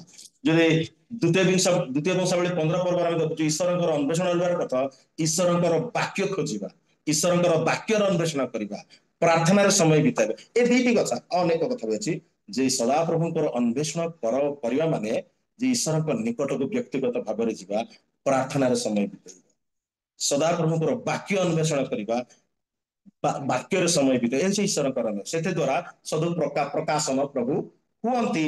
ଏହା ଦ୍ୱାରା ପ୍ରକାଶନ। ମାର୍ଟିନ ଲୁଥର ଗୋଟେ କଥା କହନ୍ତି, ମାର୍ଟିନ ଲୁଥର ଯିଏକି ସମାଜ ସଂସ୍କାରକ, ମୁଁ ଯଦି ଦିନରେ 1 ଘଣ୍ଟା ପ୍ରାର୍ଥନା କରିବି ନାହିଁ, ପ୍ରଭୁଙ୍କ ପାଦ ତଳେ ପ୍ରାର୍ଥନା କରିବି ନାହିଁ, ତାହେଲେ ସେଇଦିନ ମୁଁ ମୋର ପରୀକ୍ଷାରେ ପରାସ୍ତ ହେଇଯାଏ, ପ୍ରଲୋଭନ ଦ୍ୱାରା ମୁଁ ପରାଜିତ ହେଇଯାଏ। ଯଦି 1 ଘଣ୍ଟା ମୁଁ ପ୍ରାର୍ଥନା କରିବି ନାହିଁ, ପରାସ୍ତ ହେଇଯାଏ, ମୁଁ ପ୍ରଲୋଭନରେ ପରାସ୍ତ ହେଇଯାଏ। ଆପଣଙ୍କର ମନେ ଥିବ ସାଉଥ କୋରିଆର ଜଣେ ପ୍ରସିଦ୍ଧ ପ୍ରଭୁଙ୍କ ଦାସ ୟାଙ୍ଗଚୋ ମନେ ଅଛି? ଲକ୍ଷ ଲକ୍ଷ ଲୋକ ଆଉ ମାନେ ତାଙ୍କର ଚର୍ଚ୍ଚକୁ ଯାଆନ୍ତୁ, ୟାଙ୍ଗିଚୋ। ସେ କହନ୍ତି, ଜଣେ ବ୍ୟକ୍ତି ଯଦି 1 ଘଣ୍ଟା ପ୍ରାର୍ଥନା କରିବ ନାହିଁ, ତାହେଲେ ସେ ବିଶ୍ୱାସୀ ନୁହେଁ। ସେ କହନ୍ତି ଜଣେ ବ୍ୟକ୍ତି ଯଦି 2 ଘଣ୍ଟା ପ୍ରାର୍ଥନା କରିବ ନାହିଁ ସେ ସେବକ ନୁହେଁ, ସେ ଈଶ୍ୱରଙ୍କର ସେବକ ନୁହେଁ। ଜଣେ ବ୍ୟକ୍ତି ଯଦି 1 ଘଣ୍ଟା ପ୍ରାର୍ଥନାରେ ସମୟ ବିତେଇବ ନାହିଁ ହି ଇଜ ନଟ୍ ଏ ବିଲିଭର ସେ କହନ୍ତି, ବା ଈଶ୍ୱରଙ୍କର ଅନ୍ୱେଷଣ ଯଦି କରିବ ନାହିଁ 1 ଘଣ୍ଟା ସେ ବିଶ୍ୱାସୀ ନୁହନ୍ତି। ଆଉ ଯଦି ଜଣେ ବ୍ୟକ୍ତି ଯଦି 2 ଘଣ୍ଟା ପ୍ରଭୁଙ୍କୁ ଅନ୍ୱେଷଣ କରିବ ନାହିଁ ତାହେଲେ ସେ ସେବକ ନୁହେଁ। ପ୍ରିୟମାନେ, what is your standard, what is our standard? ଆତ୍ମସମୀକ୍ଷା କରିବା। What is our standard? ସେଇମାନେ ପ୍ରସିଦ୍ଧ ପ୍ରଭୁଙ୍କର ସେବକ ମାନେ ସେ ମାନଦଣ୍ଡ ରଖିଛନ୍ତି ଯେ ମାର୍ଟିନ ଲୁଥର କହନ୍ତି ମୁଁ ଯଦି ଦିନକୁ 1 ଘଣ୍ଟା ପ୍ରଭୁଙ୍କ ପାଦ ତଳେ ସମର୍ପିତ ହେଇକରି ଯଦି ପ୍ରାର୍ଥନା କରିବି ନାହିଁ ସେଦିନ ମୁଁ ପରାସ୍ତ ହେଇଯାଏ, ପ୍ରଲୋଭିତ ହେଇଯାଏ, ମୋର ଆତ୍ମିକ ଜୀବନ ସୁଦୃଢ ହେଇପାରେ ନାହିଁ। What is our standard?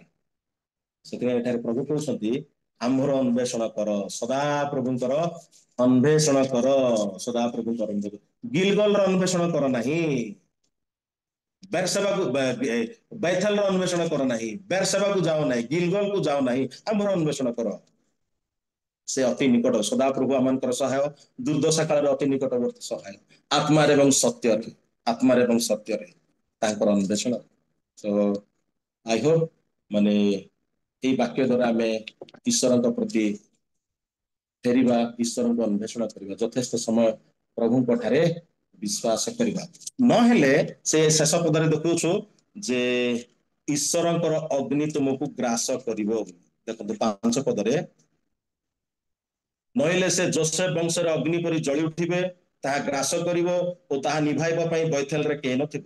ହେ ବିଚାରକୁ ନାଗଦଣାରେ ପରିଣତକାରୀ ଓ ନ୍ୟାୟକୁ ଭବିଷ୍ୟତକାରୀ ମାନେ, ଯେ କୃତିକାର ମୃଗ ଶୀର୍ଷର ସୃଷ୍ଟି କରିଅଛନ୍ତି, ଯେ ମୃତ୍ୟୁରୂପ ଛାୟାରୁ ପ୍ରଭାତରେ ପରିଣତ କରନ୍ତି, ଯେ ଦିବସକୁ ରାତ୍ରି ତୁଲ୍ୟ ଅନ୍ଧକାରମୟ କରନ୍ତି, ଯେ ସମୁଦ୍ରର ଜଳ ସମୂହକୁ ଆହ୍ୱାନ କରି ପୃଥିବୀ ଉପରେ ଢାଳନ୍ତି, ତୁମେ ମାନେ ତାହାଙ୍କର ଅନ୍ୱେଷଣ କର, ସଦାପ୍ରଭୁ ତାହାଙ୍କର ନାମ, ନହେଲେ ସେ ତୁମ ଉପରେ ଅଗ୍ନି ଢାଳିବେ, ହୁଏତ କନଜ୍ୟୁମ କରିବେ। ଆପଣ ଈଶ୍ୱରଙ୍କର ଅଗ୍ନି ବିଷୟରେ ସଦାପ୍ରଭୁ ଗ୍ରାସକାରୀ ଅଗ୍ନି ସ୍ୱରୂପ ଏବ୍ରି ପୁସ୍ତକ 12:29 ଦେଖୁଛୁ ଯେ ଈଶ୍ୱରଙ୍କର ଅଗ୍ନି, ସଦାପ୍ରଭୁଙ୍କର ଅଗ୍ନି କି ପ୍ରକାର ଗ୍ରାସ କଲା ପ୍ରଥମ ରାଜା ବେଳରେ ଆମେ ଦେଖୁଛୁ। ପୁଣି ଯୋହନ 15ରେ ଯୋଉ ଗଛ ଭଲ ଫଳ ନ ଫଳିବ କଟା ଯାଇକରି ଅଗ୍ନିରେ ପକା।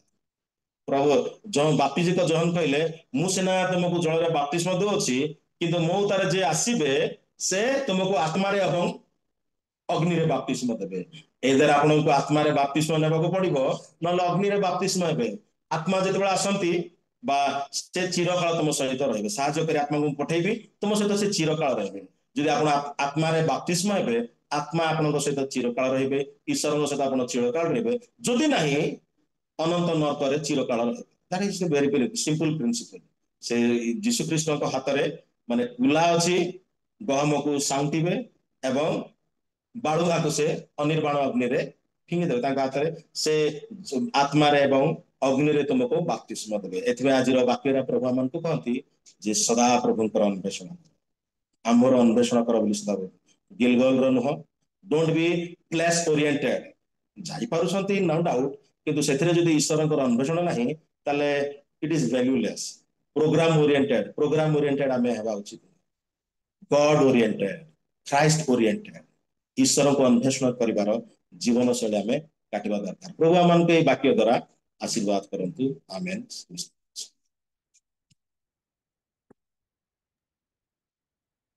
ଧନ୍ୟବାଦ ଆଜ୍ଞା, ଅତି ଶକ୍ତିଯୁକ୍ତ ବାକ୍ୟ ଥିଲା। ଆଉ ଆମ ପୁସ୍ତକରୁ ଆପଣ ଅନେକ ବିଷୟ ଆମମାନଙ୍କୁ ଗିଲଗଲକୁ ଯାଉନାହିଁ, ବେର୍ସେବାକୁ ଯାଉନାହିଁ, ବେଥେଲକୁ ଆମେ ଯାହାକି ଆପଣ ଅତି ସୁନ୍ଦର ଭାବରେ ପ୍ରାଞ୍ଜଳ ଭାବରେ ଆମମାନଙ୍କ ପାଖରେ ରଖିଛନ୍ତି। ଆଉ ଅତି ଗୁରୁତ୍ୱପୂର୍ଣ୍ଣ ବିଷୟ ଆମମାନେ ଜାଗ୍ରତ ହେବା, ପ୍ରସ୍ତୁତ ହେବା ସଚେତନ ମୂଳକ ବାକ୍ୟ ପାଇଁ। ଧନ୍ୟବାଦ ଆଜ୍ଞା, ଆମେ ସମସ୍ତେ ବୁଝିପାରିଛୁ। ମୁଁ ଅଧିକ କିଛି ବୁଝାଉ ନାହିଁ।